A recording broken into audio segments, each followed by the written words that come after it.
Alors, le cœur du sujet de la présentation, c'est Azure Analysis Services. Donc, qui dans l'Assemblée ne connaît pas ce module-là?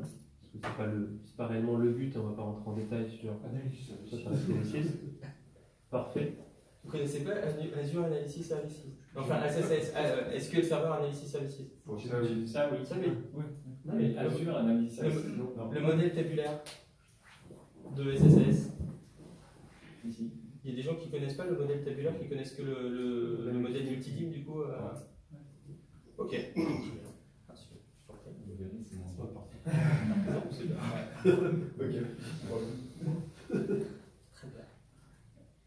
Pas grave, on continue quand même.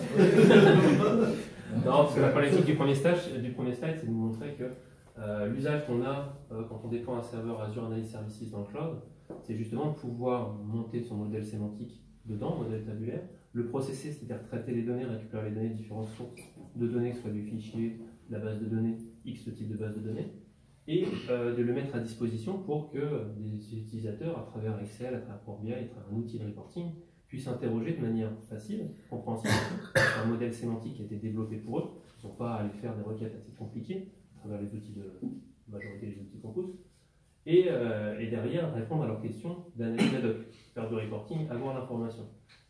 La problématique première qu'on peut avoir, c'est de se dire où sont les performances. J'ai un utilisateur, deux utilisateurs, trois utilisateurs, ça se passe bien, j'en ai un petit peu plus, ça commence à se dégrader, on commence à avoir différents pricing tiers. Un pricing tiers dans Azure, ça veut dire payer plus pour avoir plus.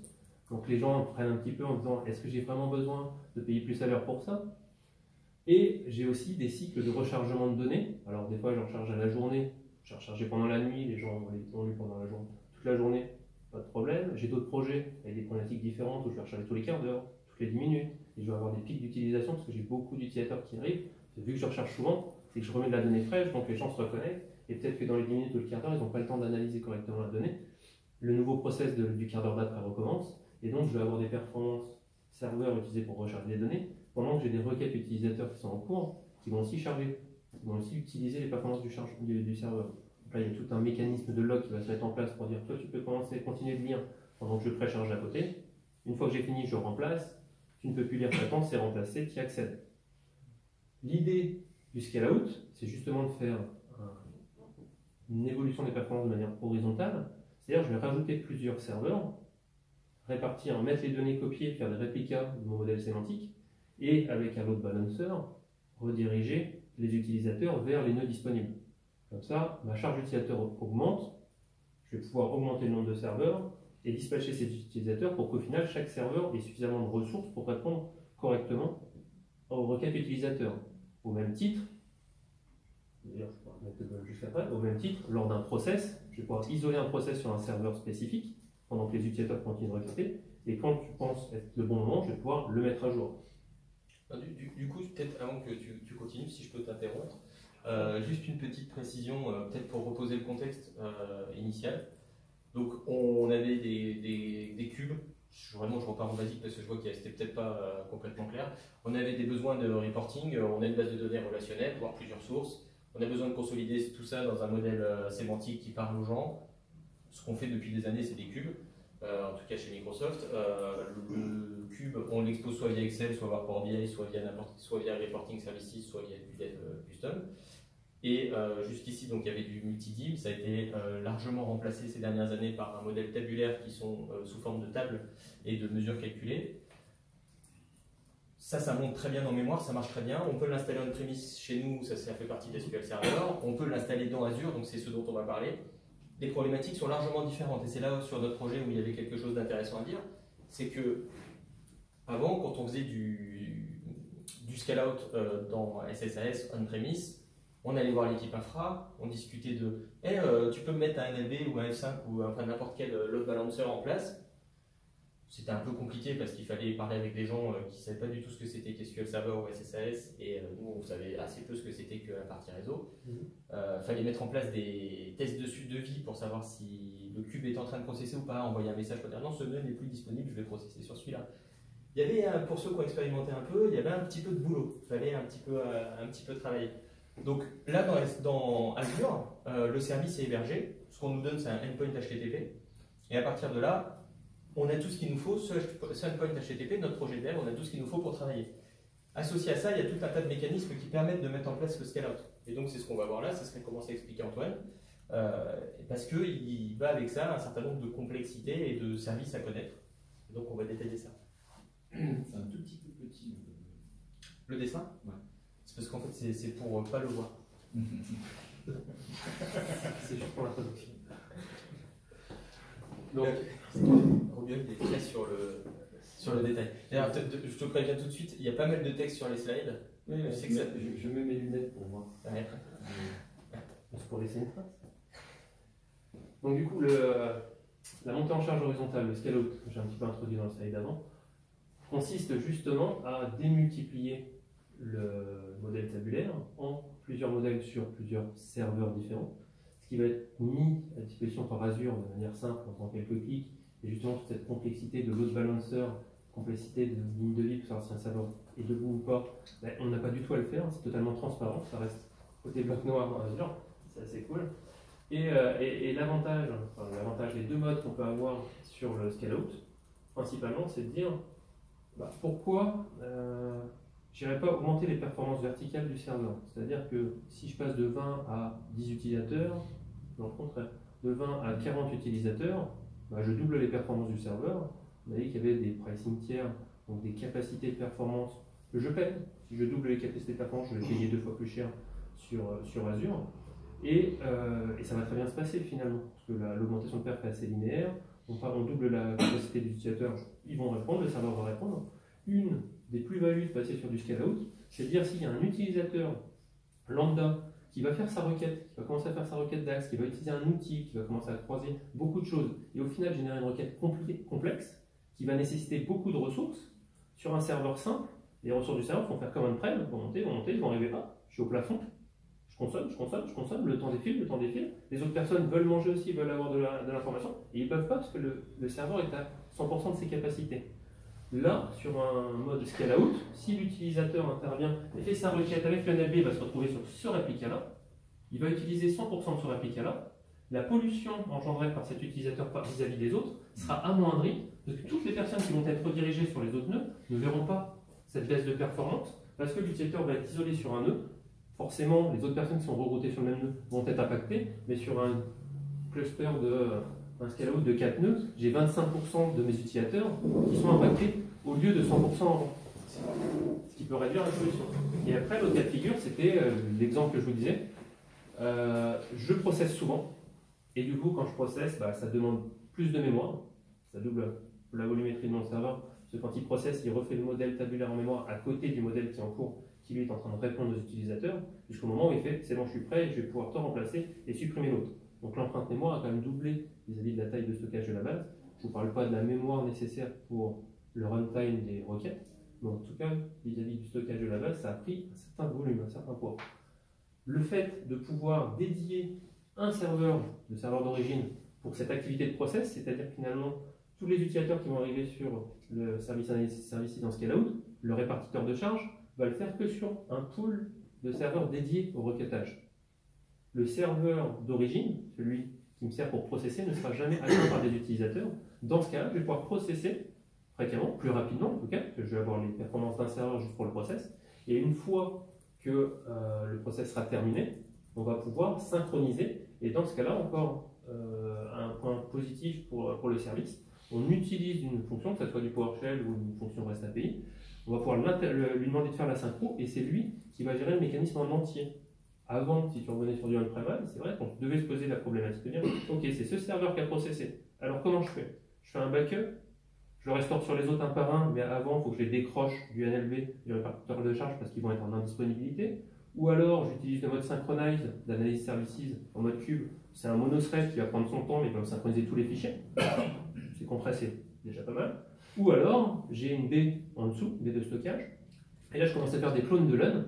Ça va aller beaucoup plus vite. Il n'y a pas d'interface réseau, ça reste dans la baie. Et une fois que le clonage de LUN est fait, je rattache la base sur les différents nœuds. Tout ça, il fallait le scripter, il fallait le faire. Pour avoir essayé de le faire, le clone de LUN, il faut trouver un mec qui sache faire ça côté infra. Et côté oui, et je n'ai pas trouvé des caisses. Donc là, le simple fait de demander cette synchronisation, la mise à dispo, la synchro, alors là ça va être sur du blob storage interne dans le back-end de Microsoft. Ça va être multithreadé, donc ça va se copier rapidement. Il y a juste le fait que c'est un modèle sémantique tabulaire en mémoire. Donc il va falloir descendre le contenu mémoire sur fichier, copier tout le contenu sur les différents nœuds, réhydrater, remonter en mémoire et mettre à disposition. C'est ces phénomènes-là qui vont se passer automatiquement pour vous. Est-ce qu'il y a une coupure du coup ou pas? La coupure va avoir lieu au même moment, c'est quand les utilisateurs sont connectés, ils ont toujours leur log de lecture sur le modèle. Quand il va avoir fini et qu'il va vouloir réhydrater, il va réhydrater en mémoire à côté. Et au moment où, comme un process, il va dire c'est bon, je suis prêt, il y a des utilisateurs, là il va y avoir l'histoire du timeout. Est-ce que ta requête est toujours dans les 30 secondes? Oui, tu en as toujours une, moi je te kill, clac, et après ça repart. Donc potentiellement, si la requête est longue, elle va se faire tuer. Sinon, ça peut être, ça va être transparent pour l'utilisateur. Et ça, on l'aura largement minimisé avec cette infrastructure-là, où on va avoir dédié une machine de process. Justement, là, déjà, on n'aura pas des gens qui seront tués parce que le process aura pris du temps sur la machine et du coup, les requêtes seront plus longues et tu vas t'empiler sur la machine partagée. Tu auras le process plus le requêtage. Contrairement à ce qu'on avait montré avant, où le cube de process était présent, était requêtable encore. Mais en effet, tu auras toujours cette problématique de je vais devoir déconnecter à un moment donné, je vais devoir remplacer le cube actuel par un autre. Et c'est en effet le temps de timeout qui est configurable qui permet de le gérer. Excusez-moi, petite question à Lefrance, c'est quoi QPU comme acronyme, ça veut dire quoi? Query Processing Unit. C'est ça? Ça doit être à peu près Ouais, ça. ça doit être ça. C'est pas processing, c'est performance. C'est vrai? Performance, t'as raison. Putain, merde. D'accord. De quelle raison? Non, sûrement lui. C'est lui Microsoft. Des fois, j'ai pas raison. Mais sinon, c'est une unité, juste pour répondre à la question, parce que l'acronyme sert à grand chose. C'est une unité qui mixe à la fois mémoire, CPU du serveur. Donc on ne peut pas dire tel QPU, c'est je rajoute 200 MHz de CPU, je rajoute 3 corps ou je rajoute 3 Go de RAM. Mais Microsoft, pour pouvoir le quantifier et pouvoir le facturer, a défini cette unité de mesure, le QPU, permettant d'identifier les différents pricing tiers entre les instances. Donc on va avoir, suivant le tiers sur lequel on est, développeur basique standard, des QPU qui vont avoir tendance à monter, la RAM qui va avoir tendance à monter, et un prix assez linéaire dans la montée. Et ça va permettre de pouvoir facturer de manière claire et simple au client. Oui, j'ai pas mis les prix du S8, S9, c'est sur la Je dose suis seule. surpris que la suite soit plus petite, moins de QPI que. Mais il y a plus de RAM. Ça répond à une autre problématique. D'accord. C'est marrant ça. Pardon, tu as une question? Ouais, du coup, ce que je comprends, c'est que une des problématiques, c'est qu'un utilisateur peut utiliser trop de QPU et du coup dégrader les performances des autres utilisateurs ou du processing, par exemple. S'il fait un gros tableau sur 10 ans d'historique. Est-ce qu'on a l'option sur Azure Analysis Services de pouvoir limiter le QPU d'un utilisateur? Je veux dire, toi, tu n'utiliseras jamais plus de 20 QPU. Il n'y a pas de ressource gouverneur utilisable pour le end-user, en tout cas l'administrateur, pour configurer ce genre de choses. Rien du tout de ce côté-là. Non, il n'y a pas rien du tout. Il y a un truc qui s'appelle Command Timeout qui permet de dire qu'une requête ne peut pas durer plus d'un certain temps. D'accord. Ce qui finit par se traduire par tout ce que tu as fait, c'est trop long. Ouais. On a eu le cas, une requête, une mesure pas optimisée, quand elle était utilisée, globalement, toutes les requêtes tombaient dans des délais fous et du coup, le serveur était un peu dans le mal. En TLS, je crois. Ouais, je crois qu'il est en PLS. Du coup, pour s'en prémunir, la seule solution qu'on peut trouver, c'est de se dire quand tu dépasses ce temps, en fait, tu es tué. Il n'y a pas de. C'est pas, malheureusement, on peut pas dire ou heureusement, je sais pas, chaque utilisateur a le droit à 10 QPU. Ce qui est plutôt ça, parce que si ça devait se faire, ça s'appliquerait à tout le monde de la même façon, à moins de pouvoir sélectionner vraiment l'utilisateur et ce serait difficile à gérer. Ouais, non, ce serait C'est vraiment. sur la base, c'est ça. Dans le rôle, déjà d'une, tu gères tes rôles nominativement avec les gens dedans et pas par groupe. Et en plus, tu dis, toi, t'as 3 QPU, toi, t'as 27, toi, t'as 12. Et toi, je te connais pas, donc par défaut, t'en as 2. C'est pas toujours un même. Après, ça a l'air cool. Ce serait dangereux comme ça. Non, mais dans Sur la base Ouais. C'est dans l'approche de ressources gouverneur, c'est un minimum assuré suivant les profils, et après, ça peut monter. Et si tu es à se confronter, justement, on prendra comment sont les différents profils sont configurés. Il y a du 50 ou 60-40, parce que c'est pas nominativement tant de QPU, mais c'était plutôt un ratio de perte. Je suis sûr que la requête qui skill, surtout sur des modèles sémantiques atteints pour les rapports des utilisateurs, c'est plutôt une bonne approche. Ça ne me manque pas, en tout cas, comme fonctionnalité. Je demandais juste si ça existe. On tombait sur le slide des pricing tiers, donc ça tombait bien pour répondre à la question QPU. Pourquoi ce slide? C'est juste pour mettre en avant que pourquoi faire du scale-out sur Azure Analysis Services, il faut être en standard. Standard veut dire j'ai toutes les options possible et inimaginable, en tout cas toutes les features mises à disposition sur ce service, ce qui rajoute de basique, direct query, plusieurs partitions, les perspectives. Et derrière, ce qui n'apparaît pas sur la doc justement, c'est le scale-out. Et ça en induit les prix mis ici à l'heure, hein, qui, suivant les performances que vous voulez avoir, aura forcément un prix. Et on reviendra sur le coût du scale-out. Configuration. La configuration, on dit c'est simple, il y a un écran, on est sur le service Azure Analysis Services, on a dans le menu la partie réplica et on voit qu'on a la possibilité de configurer plusieurs réplicas, la copie de mon modèle. Ça va jusqu'à 7, donc ça veut dire qu'avec le service Azure Analysis que j'ai déployé, mon serveur de process entre guillemets, plus les 7, je peux être à 8 copies de ma base. Donc si je définis sur des tests de perf ou par expérience en regardant les compteurs que mon instance en tant que telle sur du run classique quotidien peut accepter 50 utilisateurs parce que je l'ai configuré en S1 et ces 50 utilisateurs utilisent globalement 80% de mon QPU disponible, je vais pouvoir me dire si à certaines périodes du mois ou de la semaine j'ai plus, je vais pouvoir proactivement grandir le nombre de réplicas en déplaçant la barre, en le configurant via une automation en PowerShell, c'est plus pratique, et comme ça, scheduler finalement l'augmentation de perf et la baisse de perf. Ce qui forcément induit un résultat sur le coût final, parce que ça vous coûtera moins cher de tourner en moins performant, en tout cas avec les performances nécessaires voulues, que plus performant. Et ça, c'est ce qui apporte une grosse différence d'Azure par rapport à on-prem, vous en avez reparlé, je ne vais pas arrêter, c'est que on-prem, vous avez besoin de supporter les 270 utilisateurs de fin de semaine qui vont tout taper pour 3 jours dans la semaine ou 3 jours dans le mois, vous allez pouvoir vous installer sur une plateforme qui, elle, supportera pendant tout le mois cette performance. Alors que là, on va pouvoir jouer sur... Tu as juste à demander à racler un nouveau serveur pour 3 jours, et puis il démonte, et puis ça va. Avec les backups restants. La possibilité de configurer le serveur principal en tant que process only, donc qui n'accepte pas de requête des utilisateurs, c'est la deuxième bulle rouge. Donc voilà, séparer le posting server from query pool, yes or no. Petit warning dessus, sur votre première configuration, généralement vous avez déployé votre cube, ça fonctionne, c'est en prod. Ah ça y est, on a besoin du scale-out, super, je tourne, j'active, je save. Et puis n'oublie pas, on doit faire les process toutes les 15 minutes, on sépare le serveur en process.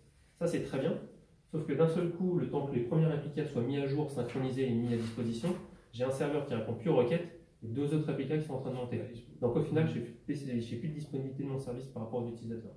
Donc si ça arrivait, bien pour un truc de haute dispo. ça commence bien en effet. Donc c'est vrai que le petit warning, c'est de dire je monte mes réplicas et surtout, je ne sépare pas le process du query.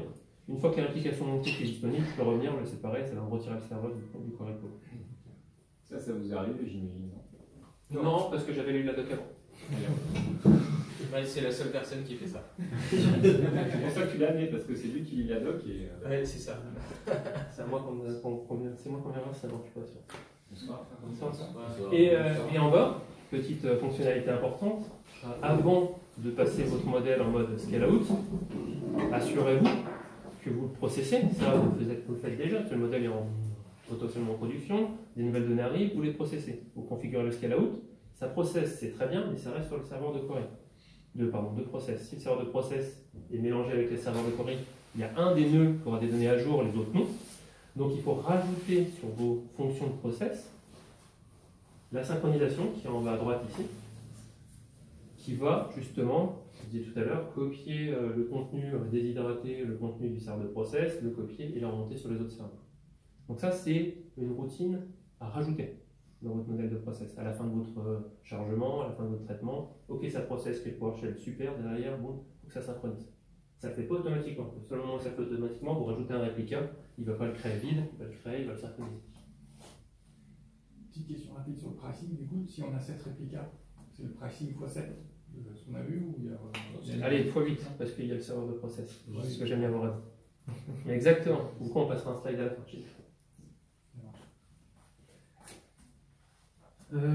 Démo, on va vous montrer cet écran.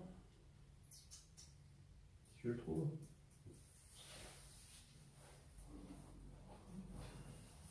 Parfait.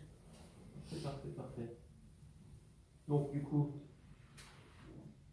serveur séparé, oui, non. vais faire ce que je viens de dire, donc du coup, bam, et là on va pouvoir le monter. J'enregistre, il est en train de le mettre à l'échelle.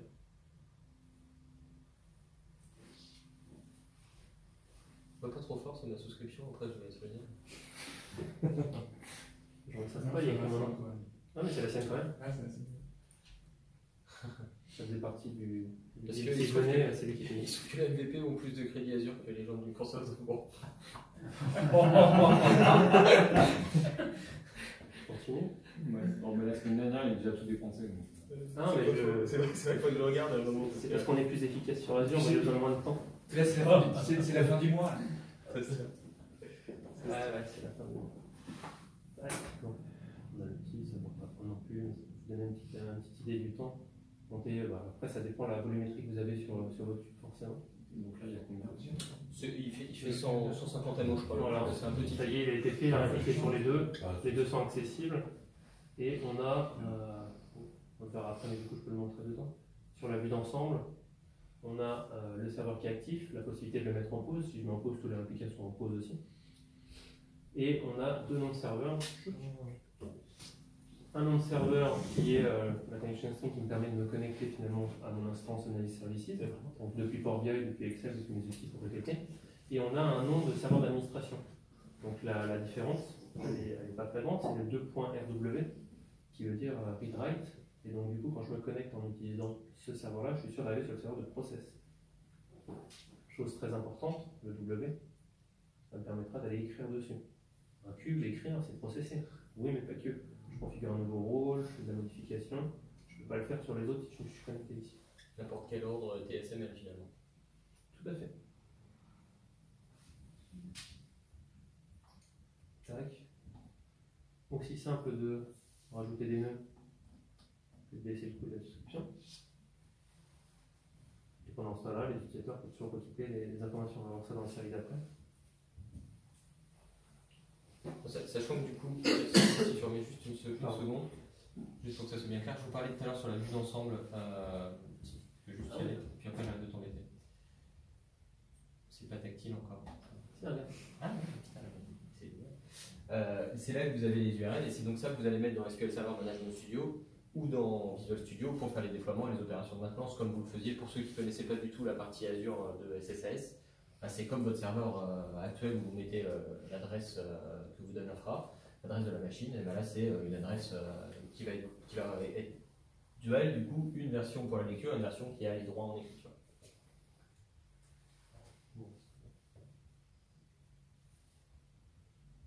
Donc là, j'en reviens. Ce qu'on vient de faire en 2-3 clics, c'était l'ajout suppression d'un réplica. Il faut garder en tête que quand vous allez monter, alors là forcément il faut lire un petit peu, je vous ai mis tel qu'il y avait dans la doc, mais quand vous montez les pools de réplica, les utilisateurs qui vont se connecter de nouveau à ces réplica, ils vont devoir attendre que le pool soit tout monté et qu'il soit mis sur le NLB pour qu'il soit à nouveau disponible. Pardon. Et par contre, dans le cas de la baisse, important, tous les utilisateurs qui étaient routés sur les nœuds, les réplicas qui vont être retirés, du coup vont attendre que la fin d'arrêt de ces réplicas soit fait, que le load balancer soit mis à jour, pour pouvoir après être redirigé sur les autres nœuds. Alors que les personnes qui étaient en train de requêter les sessions, qui étaient requêtées sur les serveurs qui étaient eux restent debout, les réplicas qui restent debout, peuvent continuer pendant ce temps-là à requêter.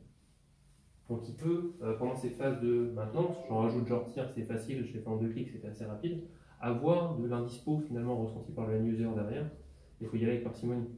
Donc il faut les planifier, il ne faut pas rajouter, je regarde, je remets là, je rajoute, finalement maintenant il m'a un petit peu de personne en moins, je retire, laissez-vous une bonne heure ou l'activité, qu'elle soit bien finie, et de le faire de manière régulière pour éviter de rajouter une mauvaise expérience ou un ressenti utilisateur et dire tiens ça marche pas, c'est grisé, ça marche pas, j'attends, je refais, juste pourquoi? Parce que vous avez vu que c'était super et vous voulez toujours être proche des performances nécessaires, au final il y aura un petit ressenti.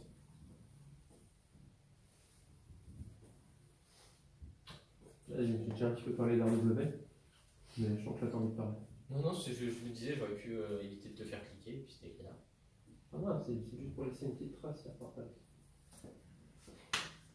Que dire de plus? Le process, la synchronisation, on a parlé d'un petit peu du portail, le bouton pour synchroniser. Sur le cas qui nous a amené ici, on a utilisé plutôt les restes API d'Azure Analysis Services.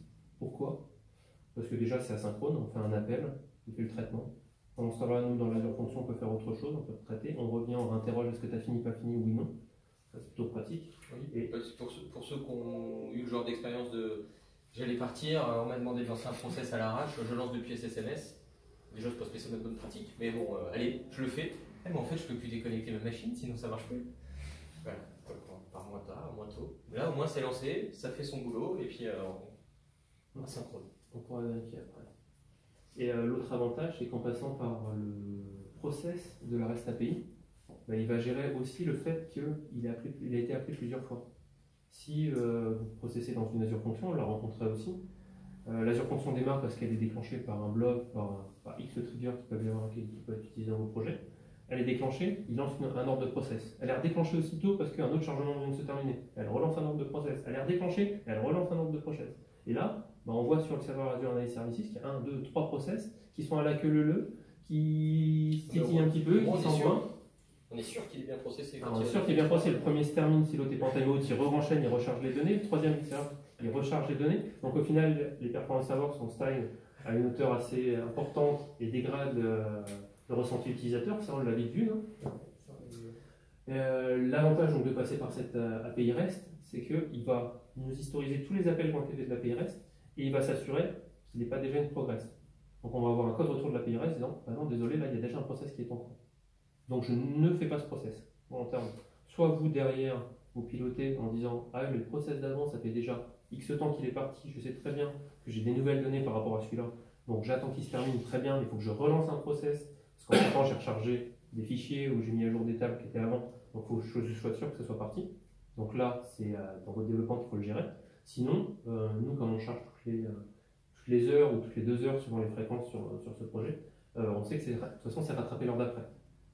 Donc il n'y a pas trop de difficultés là-dessus, c'est un process full, ça va partir. Donc avec les REST API, vous avez la possibilité on accède au modèle à travers les noms, le nom du serveur, le nom du modèle, le nom de la base, peu importe. La possibilité de lancer des ordres de refresh et le process. Refresh, tout ce qui va être post, tout ce qui va être post va donner un ordre au serveur, donc on va lancer un process sur un modèle sémantique. Tout ce qui va être get va me permettre de récupérer un état. Donc quand je lance le process, il me rend une URL avec un ID à l'intérieur, je fais un get sur cette URL, il me donne un JSON me donnant les états, une progress, fail, rarement mais ça arrive, ou finish, ouais, succéder. Et synchronisation, c'est une autre méthode qui permet justement de lancer une synchro, récupérer son état ou l'annuler. Pour le road, j'ai lancé, je peux revenir en arrière. Et le refresh va me permettre de récupérer, pardon, refresh au pluriel va me permettre de récupérer les derniers chargements qui ont été lancés, l'historique des chargements. Ce que je n'ai pas sur le sein. Alors, question. Donc en fait, le lancement de ces PowerShell, on le fait depuis une machine cliente. On peut lancer le PowerShell qui est, on va dire, le script est stocké sur un serveur dans Azure. Comme ça se passe. Il y a un truc magique en fait dans Azure qui s'appelle Azure Notebook, je crois, le PowerShell Notebook. c'est l'automation. Ouais, c'est ça. Les automations, et du coup c'est du PowerShell as a service en fait, tu n'as même plus besoin de machine derrière. Donc tu peux le lancer comme ça, tu peux aussi le lancer, vu que c'est du reste, via des Azure fonctions, qui elles aussi n'ont pas besoin de serveur. Pas besoin de serveur pour fonctionner. Donc tu n'as pas besoin de provisionner une machine pour faire ton management. Ok, donc en fait c'est dans les interfaces Azure et on a la capacité en fait à aller stocker des scripts dans le notebook. C'est ça, il y a deux services principaux pour faire ça. Ok. Ils peuvent être schedulés ou déclenchés. Ouais, parce que ce que vous disiez tout à l'heure sur le côté synchrone finalement du lancement à la main dans Management Studio, c'est vrai que généralement ce qu'on fait quand on est sur on-premise, on crée un job qui fait le process, on lance le job et puis on s'en fout parce que le job il est asynchrone. Et puis on peut partir avec son laptop. Tout à fait. Tout à fait. Et il y a exactement d'ailleurs en parlant de ça, vu que souvent c'est dans des flux SSIS qu'on fait ça, tu peux appeler ces API REST depuis directement un Azure Data Factory V2.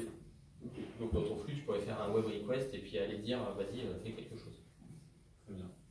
Donc ça, c'est schedulé par la fin du traitement des données. C'est ça, ça peut faire un antécédent, c'était pas mal. Tu parlais d'Azure Function, je crois que tu as une petite démo là-dessus. On va juste remettre en situation. Pas trop. Pas trop finalement. Il est bien fait de mettre le code dans la présentation. Oui, je peux montrer où il est et à quoi ça ressemble. Il y a un projet GitHub que je suis en train que j'ai mis en place, donc vous pouvez retrouver sur le GitHub du début des slides, qui va reprendre tout un tas de méthodes qui sont utilisées, parce qu'il y a les méthodes REST, mais finalement, il y a toute la partie authentification encapsulée, souvent, qui est une authentification Azure Active Directory, et puis il y a éventuellement la logique qu'on veut mettre en place. Ok, je veux processer, mais on a vu, on peut processer, on peut synchroniser, on peut récupérer les informations pour les stocker quelque part, les infoblogs. Donc ça se prête bien à le mettre dans un outil qui supporte la logique, soit du PowerShell, auquel cas il y a déjà les CMDLF qui existent, soit via du code C#. Et là, je suis justement en train de mettre en place dans GitHub tout un tas de codes d'exemple pour pouvoir faire ça de façon assez standard. Si on revient sur le workflow qu'on a mis en place, pour faire vraiment de bout en bout, tu parlais d'un Data Factory V2, bon, certes, on était en V1, version d'avant. Ça veut dire qu'à la fin du chargement des données, le pipeline de Data Factory va aller déposer un fichier dans un storage Akoun, sur un blob storage dans Azure, sur lequel est triggerée une Azure Function. Donc quand elle voit le fichier apparaître, elle le lit, elle le consomme et elle déclenche son code. C'est-à-dire que dans le blob, on peut très bien spécifier les différentes tables du modèle tabulaire qu'on veut rafraîchir. Tout n'est pas forcément un process full. On peut recharger de la sécurité, juste les tables de sécurité, parce qu'on fait du level sécurité, et on rafraîchit ça 2 fois par jour, ou faire un process full, ou process juste des partitions. Donc ça, c'est une logique qu'on implémente dans l'Azure Function. Suivant les mots qu'on peut passer dedans, on interprète. 1, elle est déclenchée. 2, vous expliquer le principe où le nœud principal peut être soit dans Query Pool, les process, ou soit isolé pour faire que des process. Une bonne pratique suivant les temps de process, ça peut être de justement changer la configuration. La fonction démarre, elle dit le serveur de process, je le mets en process only. Donc déjà le serveur descend, j'ai plus de requête utilisateur qui arrive dessus. Maintenant, j'appelle la REST API, je processe le cube. Processe le cube, j'attends. Une fois que le cube est processé, synchronisation vers la réplica. Synchronise, je récupère l'état, il a terminé. Et ensuite, je reconfigure le serveur. Boum, maintenant le serveur, tu me le remets en query. Et il revient accessible en query. Parce que je ne vais pas processer jusqu'au prochain chargement. Prochain chargement qui peut arriver dans 1 heure, qui peut arriver à la fin de journée, qui peut arriver, peu importe quand il arrive, pas trop fréquemment. S'il arrive fréquemment, j'ai aucun intérêt à sortir, remettre le serveur. Je le laisse toujours présent et il me tient juste le serveur de process. Si je suis là tous les quarts d'heure, ça évitera vraiment d'avoir des utilisateurs qui peuvent être dessus. Alors le code, si c'était trop petit tout à l'heure, du coup je m'attendais. Là c'est vraiment trop petit. Mais là c'est vraiment trop petit. C'est un bout de code que vous retrouverez pour aller changer la configuration du serveur. Donc en effet, ça s'appelle une REST API qui est une URL HTTP avec le nom de la souscription, le nom du serveur, le ressource group, et derrière qui va passer les informations nécessaires pour pouvoir passer soit en query ou pas. Du coup, je me demande si je le commence, mais je commence vite. Vous retrouverez dedans le process cube, l'appel de la REST API pour processer. Donc cette fois-ci, on est sur de l'appel JSON, c'est quel est. Voilà, process full, on peut spécifier le nombre de threads pour gérer le Linux lors du process. Et derrière, récupérer le code retour. Donc le code retour envoyé, je le cherche, c'est response ici. Finalement, quand j'appelle mon appel pour qu'il fasse le process pour moi, il me renvoie, je vous disais tout à l'heure, une URI. C'est l'URL avec l'ID, le request ID dedans, qui me permet de réinterroger pour savoir son état plus tard. Donc ça veut dire que la fonction d'après va être, on va regarder le process. Donc là, j'ai une boucle qui va tourner de mon côté, pendant que je fais soit autre chose, soit j'attends. Et l'appel du process, c'est de récupérer paramètre l'URI qui m'avait fourni du process et de faire un appel et d'interpréter le résultat. Un fichier JSON dans lequel il y a le tag status, savoir s'il est fail ou cancel. Moi, ce qui m'intéresse, c'est succeeded ou in progress. Une fois que le process est fait, une autre fonction qui permet de faire la synchronisation. Donc là, ça devient un petit peu plus gros, pas les plus petites, c'est pratique. Où on retrouve. Je les vois pas, vous Qu'est-ce que tu cherches? Post, client, URL. Ah si, la URL elle est là. Le serveur, le nom, le modèle, la database. Vous comprenez l'intérêt du sync, hein, c'est que ce que disait Antoine tout à l'heure, c'est qu'une fois qu'on a interrogé ce fameux serveur avec .rw, qui est le serveur sur lequel on peut écrire, on peut interagir, on va avoir en effet les données qui sont ici à jour quand il est décroché, quand il est activé comme query pool à false, il ne sera plus accessible aux utilisateurs. Donc là, vous avez des données à jour, là, vous avez toujours vos anciennes versions des données. Il va falloir attendre d'avoir une instruction spécifique pour dire maintenant tu vas me le mettre sur les nœuds, pas des nœuds de process. Donc il y a bien besoin de cette étape de synchronisation pour que les cubes soient réalimentés. Elle se fait pas automatiquement. Elle se fait pas automatiquement. Parce que ce qu'on voyait tout à l'heure, c'est que si on mettait la case oui, non, pour savoir si on avait un maître ou pas. Et du coup, Ça, c'est vraiment, le serveur, il est exclusivement Ouais. dédié au process. Donc, je n'aurai pas d'utilisateurs qui vont arriver en même temps que je processe. Donc, il n'y a pas un utilisateur qui va perdre de la perte ou dégrader son expérience parce que je suis en train de processer, utiliser quasiment la source, quasiment toute la source. Donc, je l'ai isolé du pool. C'est pour ça que tout à l'heure, je l'ai bien fait descendre d'un côté. Et quand je le remets dans le pool de Cori, il est un des nœuds du pool de Cori. Par contre, si je lance un process, il n'y a que lui qui se charge. Et si on ne fait pas la resynchronisation avant de le remettre dans le pool de Cori, en fait, c'est le seul qui est à jour. Alors. Exactement. Et là, je peux avoir des utilisateurs qui vont arriver, ils ne vont pas avoir les mêmes chiffres. S'ils font du refresh ou s'il y a d'autres personnes qui accèdent au même rapport. Ça peut être drôle. Oui. Ça a un double intérêt. Cette approche-là a vraiment un double intérêt. Moi, je m'en sers de plus en plus pour. Souvent, on teste en UAT, ça se passe bien, et là, on met en prod. Et ben, un intérêt de ça, c'est qu'on met en prod sur le RW, c'est le seul sur lequel on a l'écriture, et on peut vérifier sur le RW avant de pousser la mise en prod vraiment aux utilisateurs. Ça, c'est assez confortable. Ça fait un dernier petit filet qui. Validation. Ouais, donc souvent, ça marche pas ce que je fais. Donc, du coup, Et donc, on peut vérifier en se connectant avec le 2.W. Et là, on a accès en lecture aussi sur les dernières données de ce serveur. Ouais, donc quel que soit l'outil en fait, qui attaque un Relation Studio, un Power Power BI, BI, Pour revenir en arrière, il faut qu'il ait fait un backup du cube ou qu'il redéploie sa version d'avant du modèle tabulaire et puis qu'il reprocesse. bien sûr. Il faut que je redéploie, que je reprocesse beaucoup de choses. le RW, même si on l'a mis en process en ligne, on peut quand même nous se connecter et faire une requête. Il faut utiliser dans ce cas dans la connection string le 2.rw avec et le rapport va permettre d'aller contrôler les chiffres dessus. D'accord. Et petite question, imaginons qu'on soit un peu distrait, on n'a pas fait un backup ou quoi que ce soit sur le serveur de process. On peut à ce moment-là utiliser un des autres nœuds qui est utilisé habituellement en tant que Pour devenir le serveur de process. Bah oui, on peut. On peut pas un backuper la base backup, de ce serveur-là en fait pour pouvoir ensuite le descendre. Sinon, faire un backup, je pense que c'est même pas possible parce qu'il est en lecture seule. Donc, Ok. tu peux pas lancer l'instruction backup sur autre chose que le 2.rw, elle marche pas. Elle te dit non, non. De toute façon, on n'a pas de possibilité d'extérieur d'attaquer un des serveurs de Cori. On ne sait pas les différencier. D'accord. Pour pouvoir les différencier, il faut plutôt faire des traces, plutôt utiliser j'ai mis un petit lien dans les slides après. Log Analytics pour voir que, en effet, on a notre serveur, notre nom, puis d'un seul coup, sur les requêtes, le serveur net est tiré 001, tiré 002. Là, on commence à les différencier pour savoir lequel a répondu.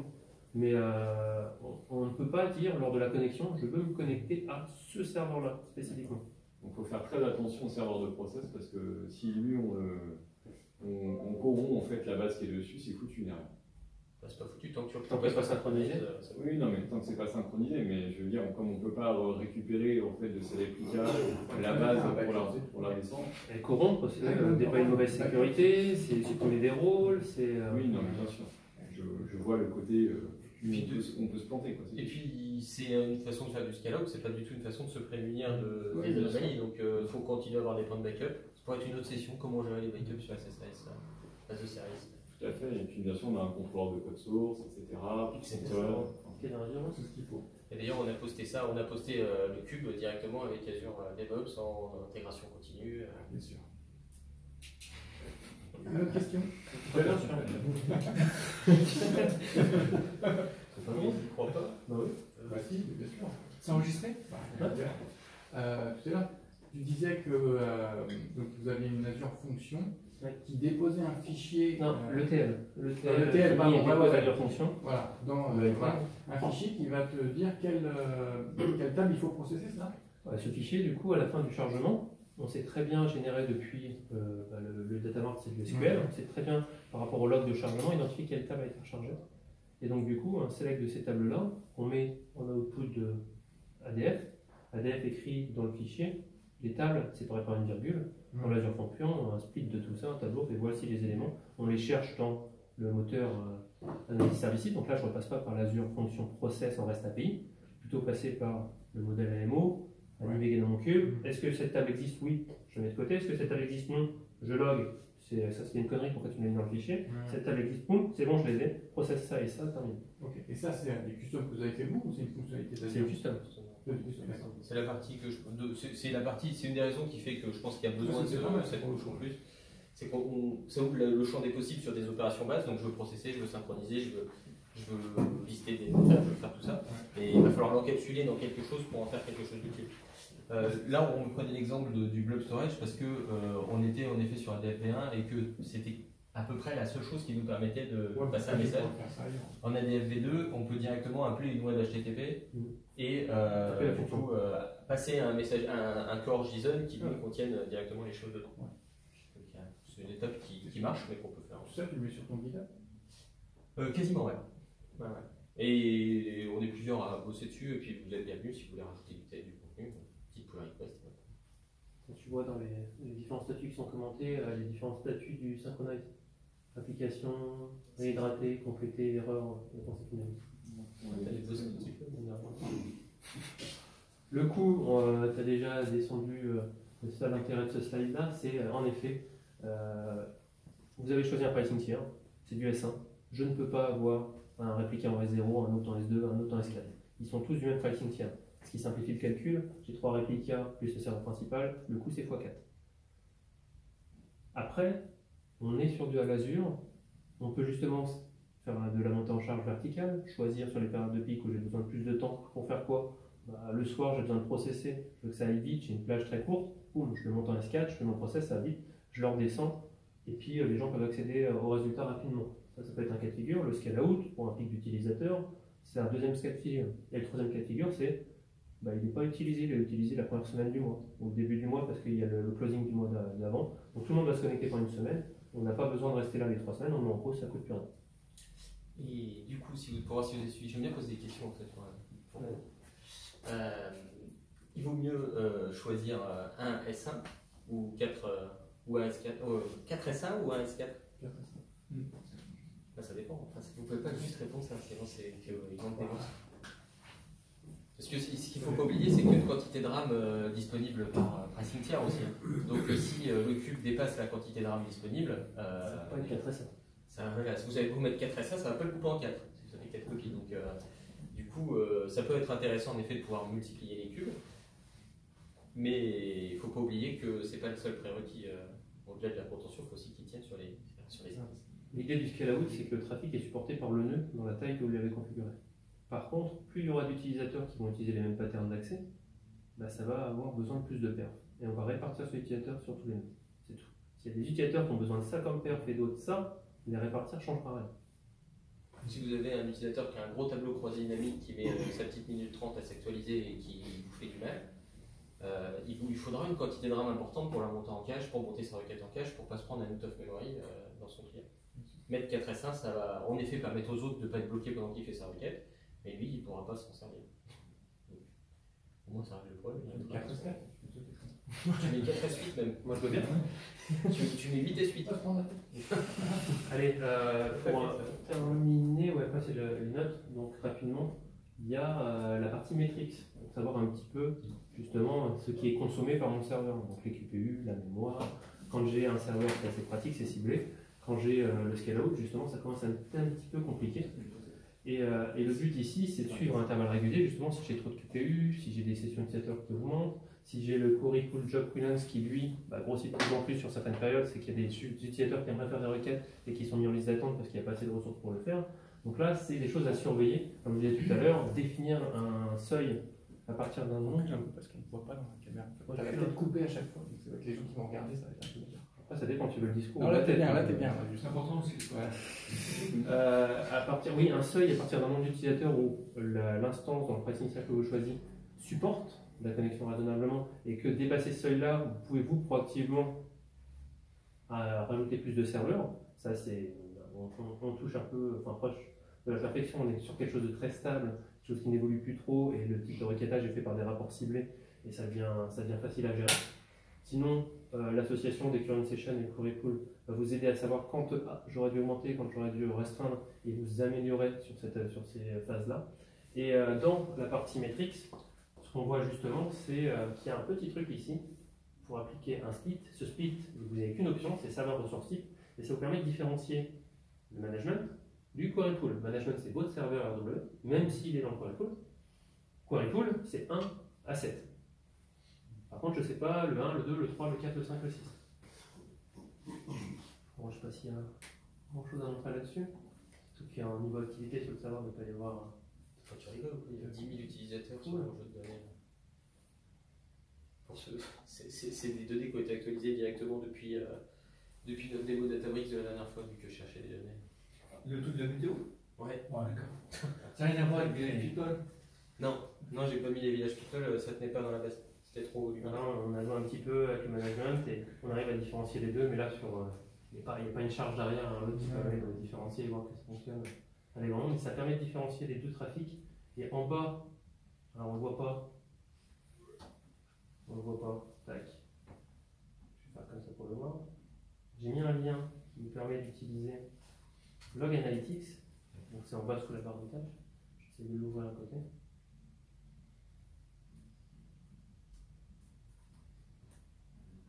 Ouais, non, ah. C'est horrible ça. Tu vois la souris, et donc, ce log-là vous permet d'aller plus loin que l'interface Metrics qui est fournie sur le portail, juste sur le service Azure Analytics Services, pardon, mais d'aller plutôt configurer les événements sur le serveur, sa consommation, son état, il a été arrêté, il a été redémarré, vous avez fait un scale-up justement, vous avez rajouté des notes, vous en avez retiré, et les requêtes utilisateurs proprement parler, comme une trace finalement qui serait stockée sur Log Analytics, et au final, je vous passe la compte, vous allez avoir la possibilité. Hop, on peut faire du bruit. Je vais avec tes doigts comme C'est fait. C'est fait par ça. Je fais Log Analytics. On commence à voir les différents événements qu'il y a. Type de requête pour trouver la fin des queries, chercher toutes celles qui ont duré plus de 30 secondes. Donc permet de commencer à diagnostiquer finalement quelle requête met du temps, c'est quoi son pattern, comment accède, est-ce que la majorité des requêtes. Typiquement ce qu'on trouvait dans Profiler, pour ceux qui ont utilisé un petit peu, on retrouve les classes d'événements qui sont standards. Et là on commence à différencier dessus les différents serveurs qui ont répondu. Et on pourrait compter sur telle période où j'en ai monté 7, où j'en ai monté 3, quel était le nombre de requêtes qui sont exécutées par nous. Et finalement, sur un coup, j'en avais plus que 3 au lieu de 4 sur une même plage horaire. Est-ce que mon nombre de requêtes était plus haut et en comparant avec les QPU était supportable ou pas? Et là, on a du détail sur l'analyse a posteriori des exécutions, mémoire, temps de chaque requête et qui s'est connecté.